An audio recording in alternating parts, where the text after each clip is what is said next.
What if I told you the DJI Osmo Pocket 4 isn't just coming soon, it's basically already here? For weeks, the signs have been impossible to ignore. Retail boxes leaked, warehouse sightings started popping up, and reports suggested inventory was already sitting in stores. At that point, the device itself wasn't the mystery anymore. The only missing piece? The exact launch date. And now, we finally have it. March 26, 2026. A Thursday. And if you've followed DJI long enough, you know that timing is no coincidence. DJI loves Thursday launches. It gives tech media a full day to push coverage before the weekend, builds social momentum, and gives retailers time to capitalize. It's a strategy, and it works. Now here's the interesting part. This doesn't feel like a typical announcement. It feels like a product waiting for a green light. With stock already in retail channels, the Pocket 4 could go from announcement to availability almost instantly. So, what do we actually know about the device itself? From the latest hands-on leaks, a few key upgrades stand out. First, a slightly longer gimbal arm. It sounds subtle, but it matters.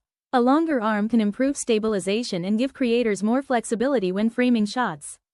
Then there are the new physical buttons.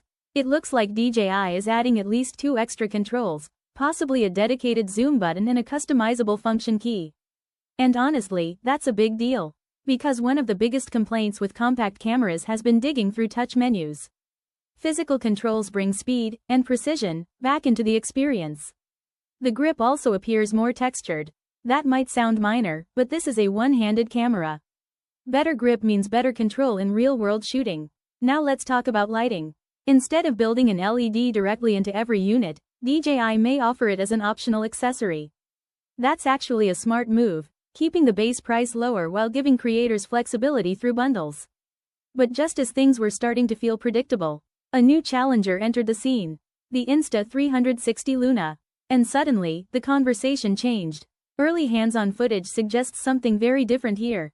The lower section of the device looks almost detachable, hinting at a modular design. Possibly a swappable battery, or even expandable hardware. And here's where it gets interesting. That slightly thicker body? It might not be a downside. It could mean a bigger battery, better heat management, or even a dual processor setup. If that's true, Luna might be aiming for serious performance.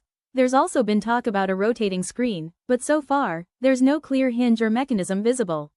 Unlike the DJI Osmo Pocket 3, where the rotation design was obvious, Luna seems more integrated and minimal. But one trend is crystal clear. Both DJI and Insta360 are bringing back physical controls. And that's not nostalgia, it's usability. So where does that leave us? On one side, the DJI Osmo Pocket 4, refined, polished, and familiar. On the other, the Insta360 Luna, experimental, modular, and potentially more powerful. Safe evolution versus bold innovation. And sometimes, the bold option wins.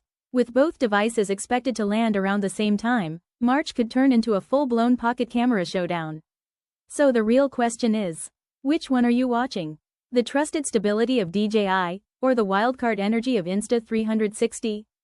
Because one thing's for sure, March 26th is going to be very interesting.